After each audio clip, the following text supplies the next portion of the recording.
So today we are going to talk about spheres, our last lesson in this unit. So you should know what a sphere is. The technical definition is that it's a set of points in a space that are the same distance from a fixed point, which is the center. So from the center to the outside of the sphere is a constant length, which we call the radius, and the diameter obviously has to go through the center. Now, last week in class, we watched a thrilling video on peeling an orange and using that to estimate the fact that this formula for the surface area of a sphere is 4 pi r squared. Oof, let's try that again, squared. So, yeah, and then we practiced using it. It's the equivalent of 4 circles because pi r squared is a circle. So really quickly, these two examples, the diameter of a baseball is approximately 3 inches. What's the surface area to the nearest square inch? Well, it gives us the diameter. We need to know the radius. Well, the radius is half of the diameter, so that must mean that the radius is 1.5 inches. So then when we go to calculate the surface area, we can just use the formula, and we know everything in that formula except for the radius. So 4 pi, and then the radius is 1.5 squared. So 4 times pi times 1.5 squared gives you 28.27 blah blah blah blah blah. But because it says to the nearest square inch, the closest number there is just 28 square inches. Now this next question is working backwards. If we know the surface area of a lacrosse ball is approximately 20 square inches, what's the diameter of the ball to the nearest tenth? So we're going to start with the same basic formula. Surface area is 4 pi r squared, but this time we're looking for the radius, and we know that the surface area is 20. So really we have 20 equals 4 pi r squared. So our goal is to get the r all by itself. So that means we need to get rid of the 4 and the pi first. They are being multiplied by the r, so we cancel them out with division. 4 divided by 4 is 1, pi divided by pi is 1, and 1 times r squared is just r squared.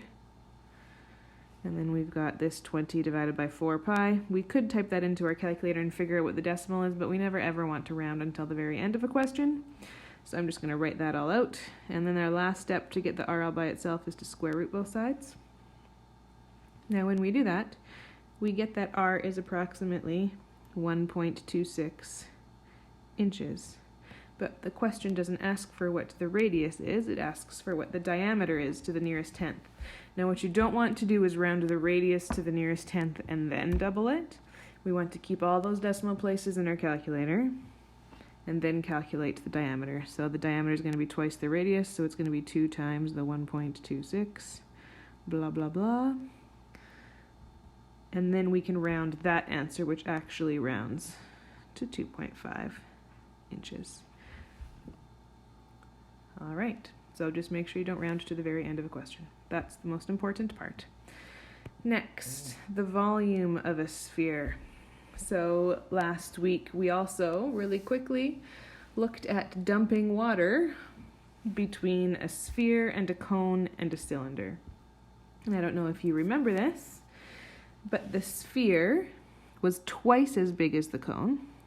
So the sphere is twice the cone, the volume of the cone, with the same dimension, so it has to have the same base area and the same height.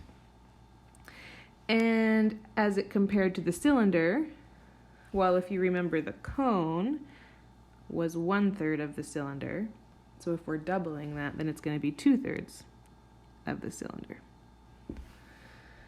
So then how do we find the volume of a sphere?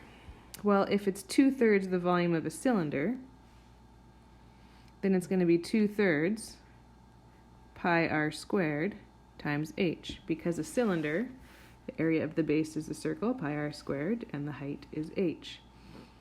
But what is the height of the sphere? So if we have a sphere, a beautiful perfect circle, and we know we have the radius here. What's the height from top to bottom? Well, it's going to be the diameter, right? Which is really 2 radiuses. So we're going to take this formula and we're just going to replace the h with 2r. So it becomes 2/3 pi r squared times 2r. So we've got a 2/3 being multiplied by 2. So 2/3 times 2 is 4/3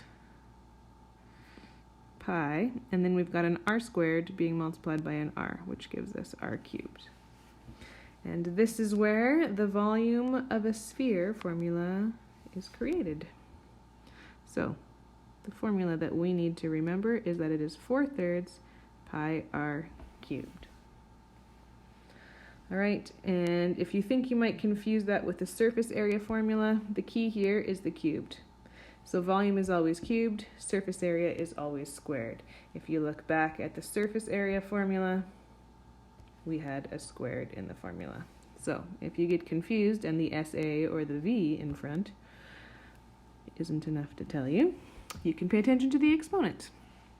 All right, so example 3. The sun is approximately a sphere and the diameter is 870,000 miles. What is the approximate volume of the sun? And it says write it in scientific notation. So we just discussed the formula for the volume of a sphere, 4/3 pi r cubed. Well, first we need to know what the radius is because it gives us the diameter. So we take the diameter and divide it by 2. We get 435,000 miles. So we can just plug that into our formula. 4/3 pi 435,000 cubed. So you type that into your calculator all at once. And this is such a large number that your calculator gives you the answer in scientific notation. We're going to do 2 significant digits because that's what's in the question.